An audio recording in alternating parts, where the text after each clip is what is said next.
Sunday morning for round 4 of the 2025 Moto FIM Superbike World Championship comes to the north of Italy, Cremona, in the Lombardy region for the second time in the championship's history. We saw the top two in the championship light up race 1 in the opening laps on Saturday, with Toprak putting up a great fight, with Nicolo Biliga entertaining us with a couple of audacious overtakes into turn 13. But in the end, once again, it was Biliga that got through, and once he did that, he was off and running and was too strong for Toprak to extend his lead in the championship to 26 points. With that being said, we have some great racing on the horizon here today on Sunday, which will be kicking off with the Tissot Superpole race at 11 o'clock local time. But before then, we have the 10-minute warm-up session to start off the day, and taking you through the action is Liam Hodgins and Steve English. And Steve, after yesterday, there will be a lot of riders looking for a little bit extra in terms of rear tyre grip, and one of them is Toprak as well, who's still just looking for the extra finite of a margin. Yeah, I think Toprak saw yesterday a big step forward from Friday, felt a lot better on the bike, and definitely for BMW there was plenty of reasons to be optimistic coming into today's action. I think they're going to focus on the Superpole race. That's a real chance to win a race here in Cremona, and then you just see what happens in the feature length race this afternoon. Toprak's performance yesterday was a lot better than I think everyone expected, given the tyre problems they had last time out in Assen. Same tyre allocation this week, and for Razgatlioglu and BMW, I think that they came away from that one really pleased with the progress they've made. Yeah, speaking to him yesterday, he feels like he's still just a little bit of a step behind because he missed the race here last year while the rest took part, even though he did have a test at the beginning of 2024. But they're still all chasing. The rider on screen now, Nicolo Biliga, taking victory, and to extend his championship to 26 points on 161 he is on now. And he was very happy yesterday, smiles on the face, and I think he's just very happy to put to bed those two retirements he had at Assen last time out 3 weeks ago. However, he is expecting a much bigger fight in the Tissot Superpole race coming up at 11 o'clock local time, and he really enjoyed the race with Toprak yesterday. It was a great battle for about 4 or 5 laps, the top two in the championship on the 11 and the number 1. With the rider on screen, the number 1 here, Toprak, Razgatlioglu, not able to lay a glove on Nicolo Biliga once the 11 Ducati got through at turn 11. He said he made a bit of a mistake when he went a little bit wide to try and get the run out of turn 13 when Biliga went defensive, but he just didn't have the rear grip. He couldn't get the drive off the corner, and that's something he's been lacking so far this weekend. Yeah, for Toprak though, at least he was in the 29s all the way through the race, so good consistent pace, and he'll make another step today, and they'll find that a little bit more. Should be a little bit colder today as well, a little bit cooler, and that might help him a bit. That'll certainly help a lot of riders here today, and a rider that's still chasing his tail a little bit is Alvaro Bautista. He was losing about half a second a lap to the top two throughout yesterday's race, but he's still a step behind after what happened on Friday. 3 crashes, 1 in FP1, 2 in FP2 here on Friday, and he said there was a technical issue that they found from Friday going into Saturday, and it really helped him yesterday, and yesterday was a much more encouraging day for the number 19, the 2-time World Superbike champion. A rider that really gave us a lot of entertainment yesterday was the rider on screen. 6th in the championship is Andrea Iannone, but still not really quite happy with how his performance is. He ended up over 20 seconds off the race win here yesterday from Nicolo Biliga, and it was 23 seconds to be exact, and he was putting up a lot of a fight with the likes of Remy Gardner, Xavi Vierge, Iker Lecuona as well, trying to hold them off, and the Italian managed to get his elbows out and prevailed in that fight there, but was feeling that at times the bike was changing 3 times per lap, and he was just losing a little bit everywhere around the circuit. Danilo Petrucci on screen, 3-time race winner here in 2024 when Cremona made its debut on the World Superbike calendar. Hoping for more here today. Coming from 12th on the 13th on the grid will be Petrucci. Managed to finish 7th yesterday, 24 seconds off the race win. However, he did say on Friday that he wasn't expecting to challenge for victory, but he was hoping that a podium would be on the card. Struggled yesterday in Superpole, found himself mired well down in the pack. So the Italian rider that was the triple race winner here last year will be looking for a lot more as we're watching the riders head out onto the circuit for the start of this warm-up session. 10 minutes we have on the cards for the riders to just get themselves dialed in, and as the riders make their way round for their first lap before we get onto the flying lap, we're now watching Iker Lecuona, who was very fast yesterday, managed to crash out, but he'll be looking for more today. Now we've got Sam Lowe's on screen here today. He was suffering yesterday with a bit of the flu, and it was a really encouraging ride, really strong ride to put it second on the grid. However, he did drop back to eventually finish all the way down in 12th. We thought it might have been because of the flu, but it was because of something different. Yeah, a couple of gear problems for Sam yesterday with the gear selector, and just wouldn't backshift on a couple of laps, and it ended up costing him a lot of time and cost him a lot of points as well, unfortunately for him. But the flu is what we thought it might have been at the time, just because it is so physical and draining out here in the heat. But as it was, Sam's pace and consistency was actually really strong yesterday. So he's continuing to build on what he's done in the opening 3 rounds of the year. Bit of a shame for him that he ends up not really having the points to show for his performance yesterday. But he'll start the Super Bowl race from the middle of the front row. Yeah, it's good to see him out on track because he's struggling with a bout of the flu, and that's continued on to this Sunday morning, we believe. But good to see him out there. Hopefully he'll be able to take part in the TISO Super Pole race and race number 2 coming up a little bit later on today. Always impressive to see how riders are able to gut it out as well. I know anytime I get a bad case of even just the man flu, it's me down for a few days. Yeah, it's definitely floors me for a few days as well as the man flu. But watching riders complete their first lap, it's a little bit dusty out there, so maybe some overnight wind just sweeping some of the dirt onto the circuit as we watch Gabriel Rio, who's competing in his 8th World Superbike event here this weekend. We've not seen the Italian since 2023, but it's great to see that the 24-year-old is back here in World Superbikes as we're back with well, Jonathan Ray, I thought it was coming up for a second, but we've got Ryan Vickers on the number 17. Ryan yesterday just missed out on some points and finishing all the way down to 16th, but he was part of a group with Garrett Gerloff and Bahati Sofoklo. Yeah, big run off in the Super Pole session at the end of the back straight on his first flying lap, but was able to come around and finish just outside the points in 16th spot. So the unlucky rider that misses out on a point. But for Ryan, it's about learning each time he's out on the track. And obviously Philip Island, we saw some real signs of what his speed can be out there on the Ducati, and it's just by trying to find that consistently.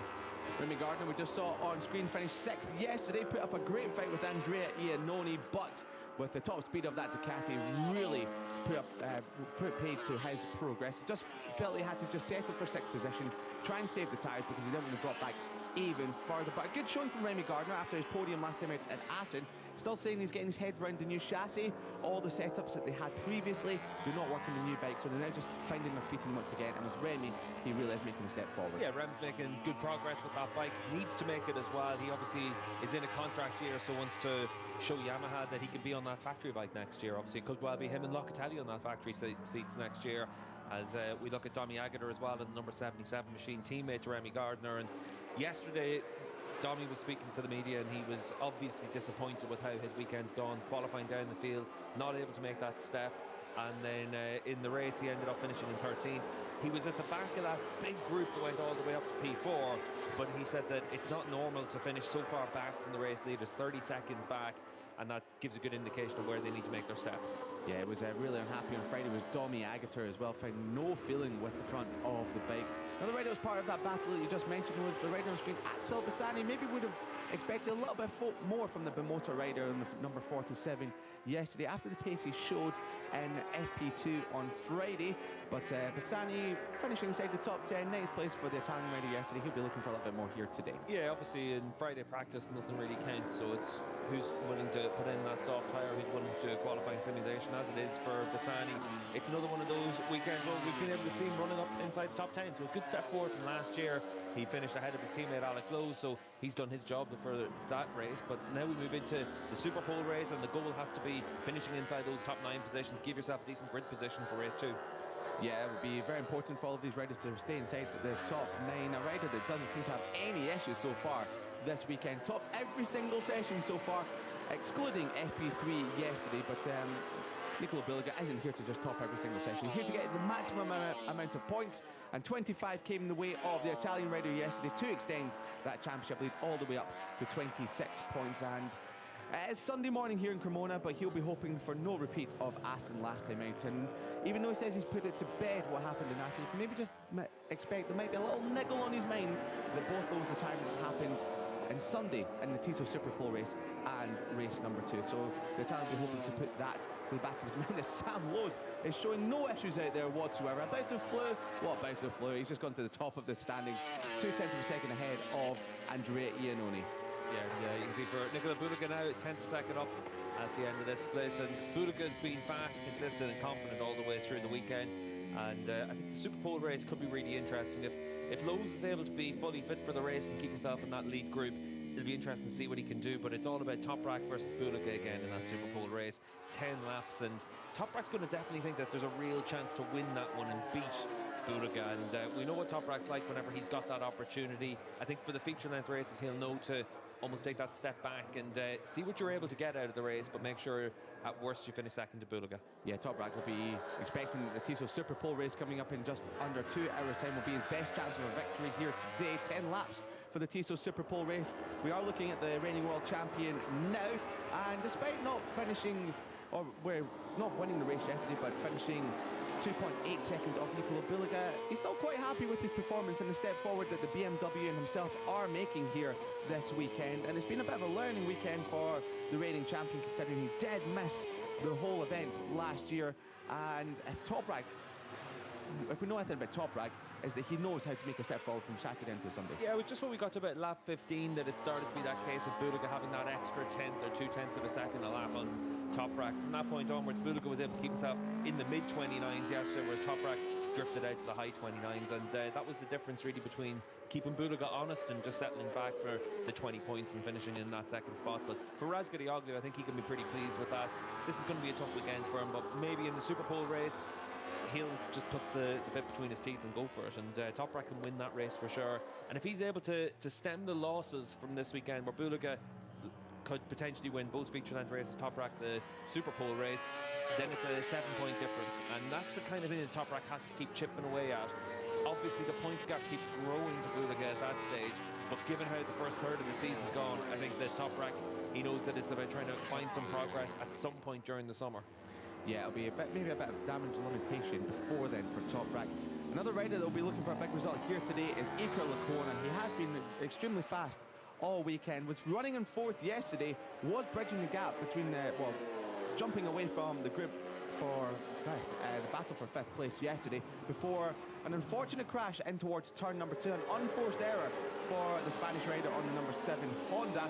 He'll be looking for redemption here today, and it's quite an important run of time for Iker Lecuona, because it's now contract talks are now starting, even though it is round number 4, the beginning of May, but the riders will be home to put themselves on the market. And for Iker Lecuona and Xavi Vierge, they'll be hoping to keep their spot at Honda, even though the rumours of Toprak potentially going there for next year. Sam Lowe just runs a little bit deep into turn number 1, but no issues whatsoever. But yeah, for Iker Lecuona, he'll be needing a good finish here today. Yeah, I think for Lecuona, obviously he knows that he needs to perform better. Over the course of his time with Xavi Vierge, he's been the faster Honda rider, but Xavi's always been able to be very consistent. Iker's made a lot of mistakes, had a lot of injuries, and now you're at the point where Honda really needs to decide what they want to be in World SBK, and certainly if they look to move into the next 2 years with Lecuona and Vierge, that's where there will be big questions asked about the direction that the project takes.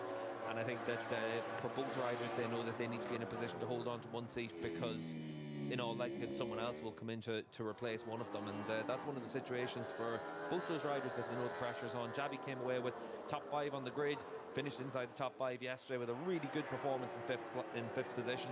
Iker rode well, got himself up into P4, and then unfortunately, like we've seen so many times, had a crash. And Iker's a fast rider and probably has a higher ceiling than what Xavi Vierge has, but Xavi doesn't make as many mistakes, and Honda's in a bit of a tricky spot for what to do in the next contract cycle. Obviously, they're going to be filtering further down the order than some of the other teams manufacturers out there.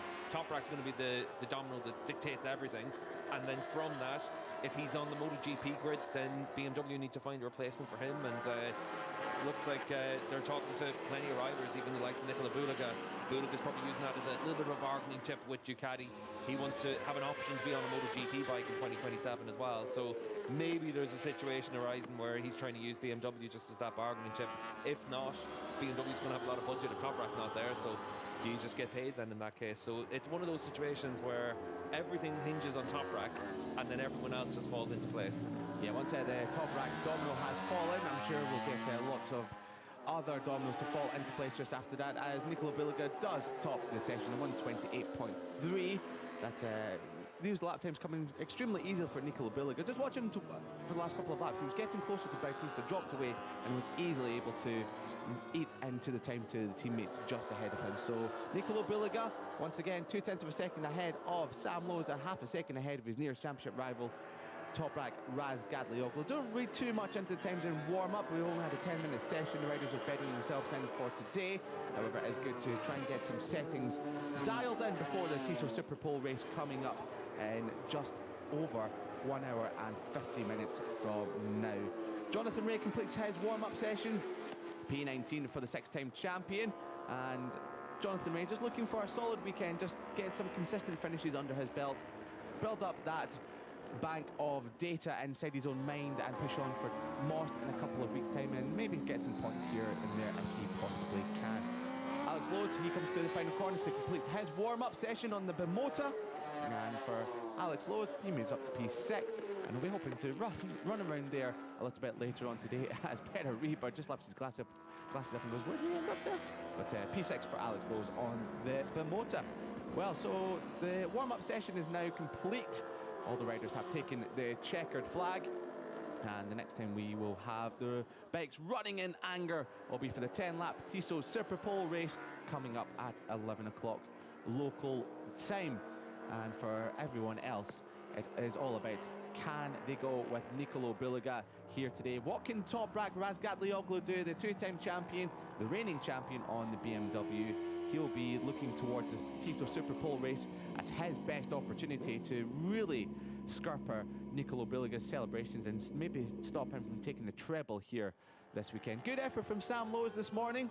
And a bout of flu, as we've already mentioned, for the Englishman, and he'll be hoping that he's feeling a lot better here today and will be able to take the grid for the Tissot Super Pole race. But it's encouraging to see him out in the mornings that he was feeling well enough to take to the bike. Yeah, and that's really important for him and the team, just to show that they've got that speed. And I think in the 10-lap Super Pole race, Lowe's should be a factor, and it'll be interesting to see how he does in that. Obviously, podium in the Super Pole race last time out in Aston as well. Bulik just having a look at his tyres there.